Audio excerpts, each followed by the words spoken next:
Hello again. Now, let's take you to Nigeria, where more and more people are said to be living in severe poverty.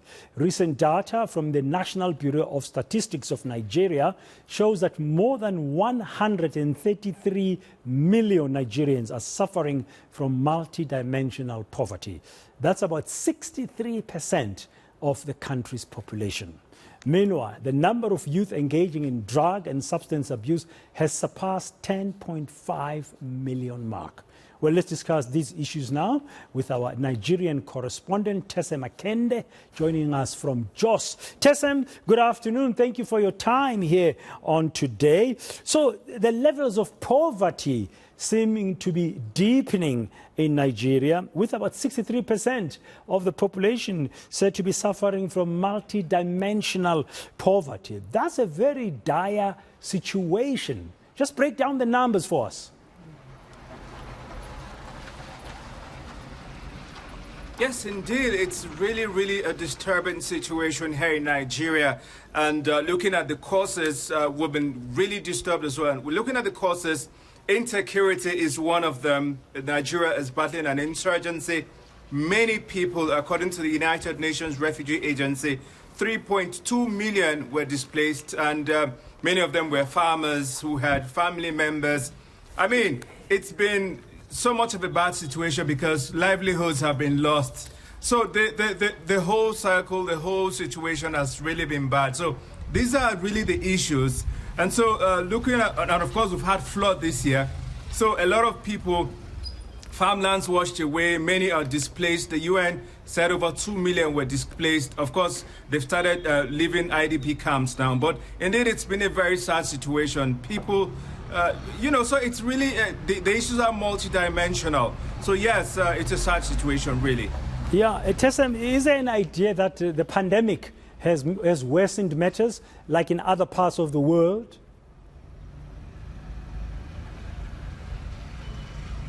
Yes, of course, the pandemic had its place because, but of course, the government waded in with soft loans and microcredits.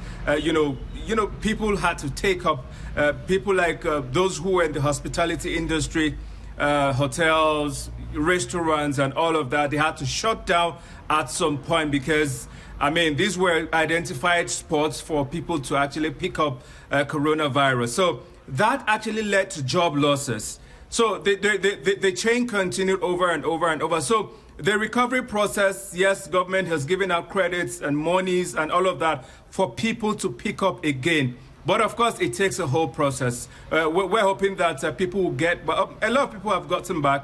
But yes, it's not perfect yet. People are still, trying to pick up, get back their clients, get back, build confidence again. So it's a whole process.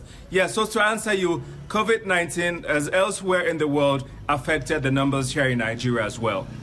Yeah, I mean, you've mentioned a number of factors, including insecurity. Yes, weather-wise, there's been drought, but also parts of Nigeria have had flooding recently. So everything like compounding to make the situation worse.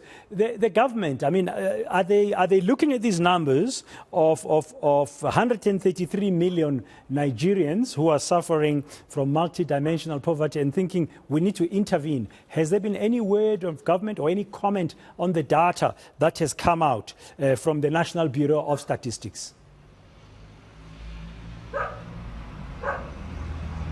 Yes, of course. I identified insecurity as one of the reasons behind these numbers, why these numbers are like this. The government is taking very strong measures at ending the insecurity that has affected several states here in Nigeria. 33 states at the moment, we understand, have, and of course we have 36 states in Nigeria. 33 of them have one form of insecurity or the other. The government is really, trying to ensure that these, are tackled. President Muhammadu Buhari says his government, which will be ending next year, is committed to ensuring that Nigeria is safe before he hands over to the next government. That's for insecurity. Talking about the poverty levels, the president has also assured that his government is committed to ensuring that millions, he quoted 100 million Nigerians, moved out of poverty. How is it doing this? A committee has been set up to put a draft together to source for funds and work out workable solutions to ensure that this is actually, this is actualized. So yes, the government is looking at the numbers, but it is also concerned at ensuring that, as far as it's concerned, 100 million pigs moved out of poverty within the next 10 years. I must state that as well. Yeah, finally, Tesem, before we conclude, I understand the number of youth who are said to be engaging in drug and substance abuse has now surpassed the 10.5 million mark in Nigeria. That's a very serious situation.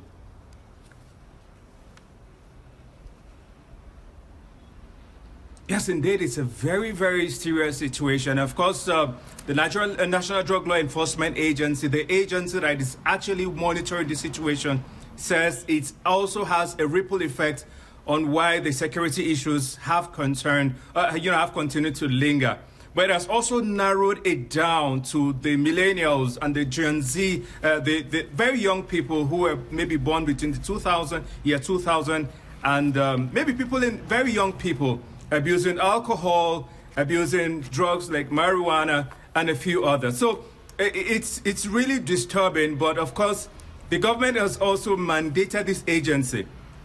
They're cracking up on them. They're ensuring that, look, campaigns are on. And of course, people are being arrested and convictions made in court. In the last 22 months, for instance, over 3,000 convictions have been gotten in court. So, yes, the numbers are rising, yes, but something is also being done about it. And we're hoping that the numbers will reduce drastically as these enforcement agencies continue with their duties. As usual, thank you very much, Tesem Akende, for your time here on today on eNCA, giving us an update on two of main stories coming out of Nigeria this afternoon.